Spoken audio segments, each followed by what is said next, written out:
आज की तारीख में अगर हम शादियों की बात करें तो शादियों के अंदर केवल फूहड़ता, नग्नता, अश्लीलता या फिर नशेबाजी ये ही सब रह गए हैं। एक हल्दी रस्म का ये वीडियो देखिए। इसमें जिस समय पर लड़का और लड़की को एक साथ बैठा करके उनको हल्दी लगाई गई और उस रस्म को पूरा किया गया, तो उसके बाद में ये लोग आपस में होठ से होठ मिलाकर चुंबन करना शुरू कर देते हैं। बहुत सारे लोगों ने तो लिखा कि समय के साथ साथ मुझे लगता है कि हल्दी के समय पर ही कुछ लोग तो सुहाग रात भी ऑन कैमरा ही मनाया करेंगे। हाँ, व्लॉग्स वालों ने तो ये ट्रेंड शुरू भी कर दिया है। एक आंकड़े के अनुसार हिंदुस्तान में तकरीबन 1 करोड़ शादियां प्रतिवर्ष होती हैं और इनके ऊपर तकरीबन 5 लाख करोड़ रुपए प्रतिवर्ष खर्च होता है, जिसमें से कि प्री वेडिंग शूट ही इसका तकरीबन 10 से 15% बजट ले जाता है। मित्रों, आपका इंतजार हुआ खत्म। ढाई मोर्चे का चक्रव्यूह पार्ट 1 का जो इंग्लिश वर्जन था वो आ चुका है। अब आप जैसे ही पुस्तक खरीदेंगे उसके 3 से 4 दिन के अंदर अंदर ये पुस्तक आपको प्राप्त हो जाएगी। इसका लिंक हमने डिस्क्रिप्शन और पिन कमेंट में दे दिया है।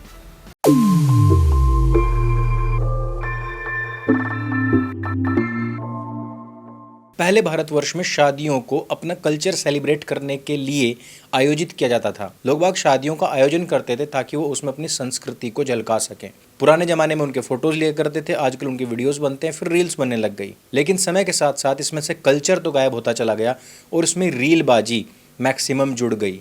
आज की तारीख में अगर हम शादियों की बात करें तो शादियों के अंदर केवल फूहड़ता, नग्नता, अश्लीलता या फिर नशेबाजी ये ही सब रह गए हैं। अक्सर आपने देखा होगा कि डीजे पर डांस करने, बारद्वारी में डांस करने, शराब पीने के आयोजन बनाने तथा लड़के और लड़की के बीच में क्या फूहड़ताएं और नग्नताएं, अश्लीलताएं हो सकती हैं, उसके प्लान्स ज़्यादा बनते हैं। जब पंडित जी की बात आती है तो उनको कहा जाता है कि कुछ ले देकर जल्दी फटाफट कर लीजिए।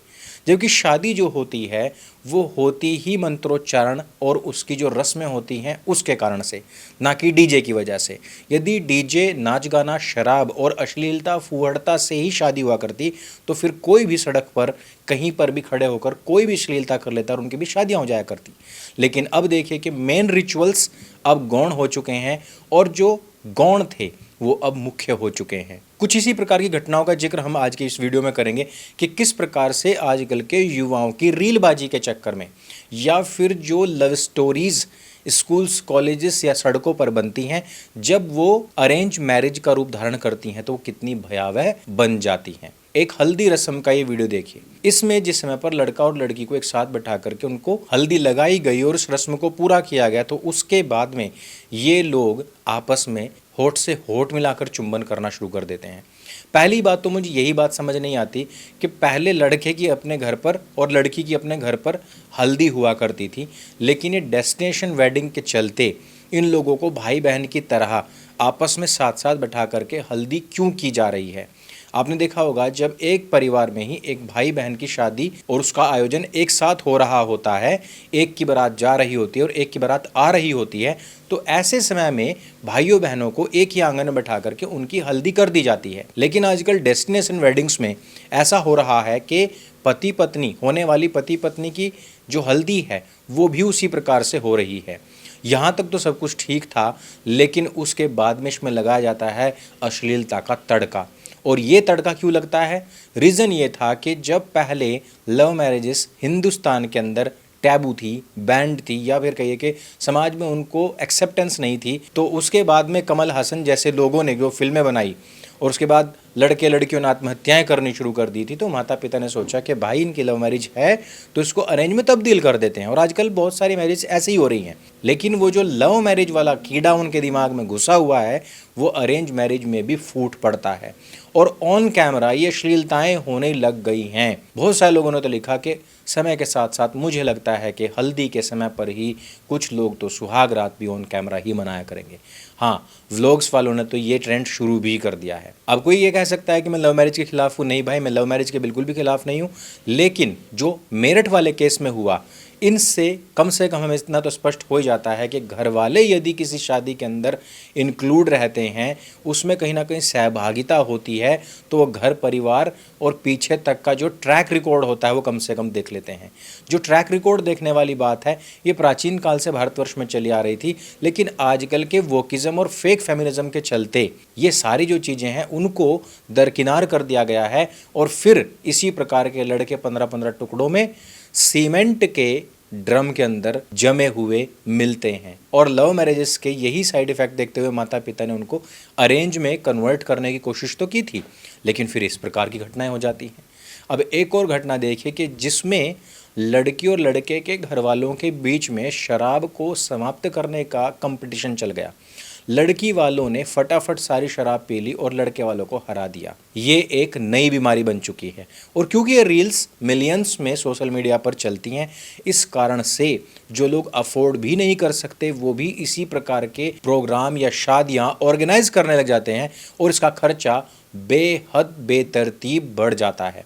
एक आंकड़े के अनुसार हिंदुस्तान में तकरीबन 1 करोड़ शादियां प्रतिवर्ष होती हैं और इनके ऊपर तकरीबन 5 लाख करोड़ रुपए प्रतिवर्ष खर्च होता है, जिसमें से कि प्री वेडिंग शूट ही इसका तकरीबन 10 से 15% बजट ले जाता है। हिंदुस्तान जैसे विकासशील देशों में यदि सिर्फ 5 लाख करोड़ रुपए खर्चा शादियों पर हो जाए, यानी कि मरे से मरी शादी भी 1 से 4 लाख के बीच में होती है और बड़ी से बड़ी शादियों का कोई बजट ही नहीं होता, करोड़ों रुपए तक पहुंचता है। मजेदार बात यह है कि जितनी महंगी शादी और जितनी बड़े लेवल पर की गई शादी है, उनके तलाक भी उतने बड़े होते हैं और फिर एलिमनी जो होती है उनकी, वो भी उससे ज़्यादा बड़ी हमें दिखाई देती है।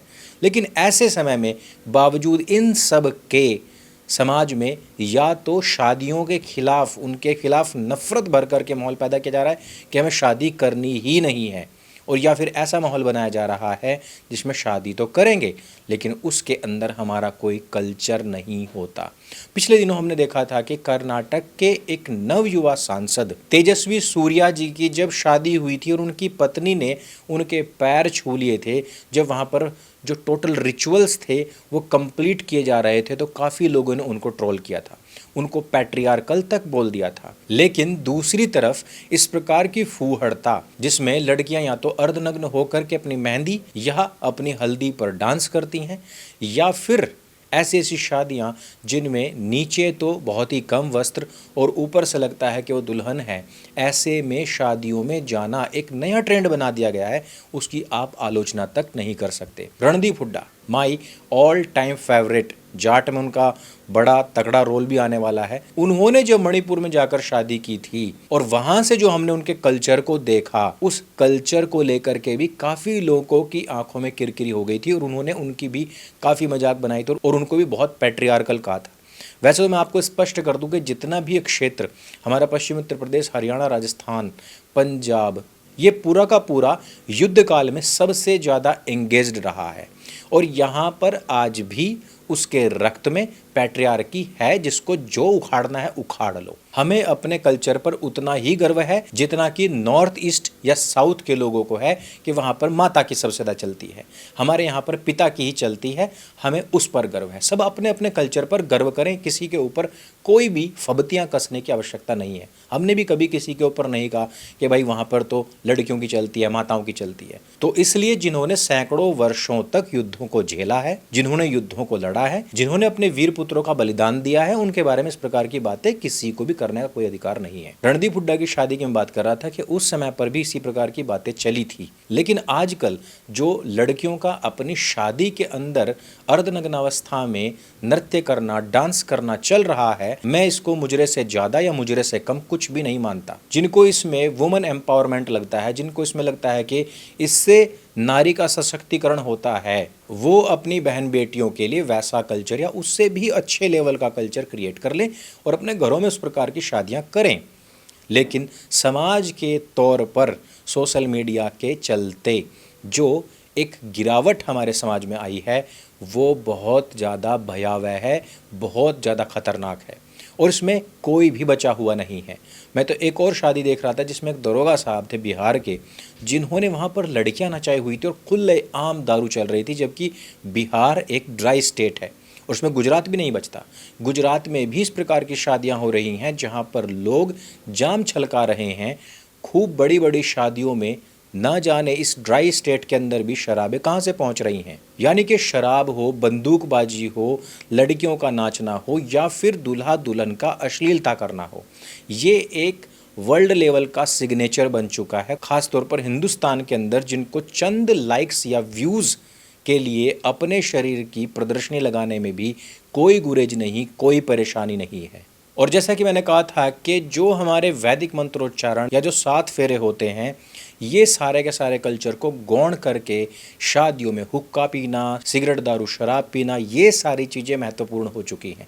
यही नहीं, कई स्थानों पर तो हमने ये तक देखा है कि फेरों के समय पर जो वहाँ पर पूजा करवाने के लिए पंडित जी आते हैं, उन तक के साथ में अभद्रताएं हो जाती हैं और उनको भी कहा जाता है कि 1500 रुपये ले लीजिए और अपना रास्ता नापिए, जबकि हजारों करोड़ रुपए ये लोग सोने, गहने, जेवरात, शराब और फालतू के दिखावे पर उड़ा देते हैं। जबकि मैं फिर से कह दूं कि शादियां जो होती हैं वो नक्षत्र, ग्रह, तिथि आदि देखकर मुहूर्त निकालने के बाद होती हैं, जिसका सारा का सारा कार्य करने वाला एक ब्राह्मण या पंडित होता है, जो मंत्रोच्चारण भी करता है। उसको बहुत हल्के में लेते हुए 2-4 पैसे उसको दे दिए जाते हैं। बाकी सारा जो पैसा है वो फालतू की सोसेबाजी के ऊपर उड़ाया जाता है, जैसे कि उसी सोसेबाजी से इनका रिश्ता बन रहा हो या तय हो रहा हो। लेकिन ऐसा नहीं है कि सारे लोग उसी प्रकार के हैं। मैं अभी कुछ समय पहले एक इंस्टाग्राम पर वीडियो देख रहा था। 10 साल के रिलेशन में 4 साल पहले ही एक कपल ने शादी की थी, जिसके 2 साल के बाद ही उनको पता लग गया कि जो लड़का है उसको ब्रेन ट्यूमर था, कैंसर हो चुका था। लड़की उससे इतना प्रेम करती थी कि उसने कीमोथेरेपी के दौरान लड़के के जब बाल उड़ गए तो उसने स्वयं के अपने भी बाल काट लिए। वो उसको हर जगह ले जाती थी, हर संभव कोशिश करती थी उसको प्रसन्न रखने की, उसको पुस्तकें पढ़कर स्वयं सुनाती थी। अंततोगत्वा लड़के का शरीर जो था वो पूरा हो गया और लड़की अभी भी उसकी यादों में जी रही है, उसके जो विचार हैं उनके साथ में। ये जितने भी ट्रेंड चल रहे हैं, ये जितने भी लड़के लड़कियां आज जो कमा रहे हैं, देख रहे हैं, ये आने वाले समय में इस ट्रेंड को और ज़्यादा गंदगी मिक्स करके सपोर्ट भी कर सकते हैं, फॉलो भी कर सकते हैं। अब आपको देखना है कि आपको अपने समाज को कैसा बनाना है, कैसा बनते हुए देखना है। मैं मानता हूँ कि इसमें सबसे बड़ी गलती उन माता पिता की भी है जो अपने बच्चों को या तो संस्कार ही नहीं देते हैं और या फिर उनकी जिद में आकर इस प्रकार की कुसंस्कृति को बढ़ावा देते हैं। आपका हमारे इस बिगड़ते हुए कल्चर के विषय में क्या कहना है, क्या मानना है, हमें नीचे कमेंट करके अवश्य बताइएगा। अगर ये वीडियो आपको अच्छा लगता है, जानकारी से भरपूर लगता है, तो इसको सबके साथ में शेयर अवश्य करें। और जो हमारी पुस्तक है 2.5 मोर्चे का चक्रव्यूह पार्ट 1 इंग्लिश, ये अब आ चुका है। इसकी प्री बुकिंग समाप्त होकर के अब इसको आप बुक करेंगे और यह पुस्तक आपको कुछ ही दिनों में घर बैठे मिल जाएगी। मेरे संग बोले सत्य सनातन वैदिक धर्म की जय। जय हिंद, वंदे मातरम।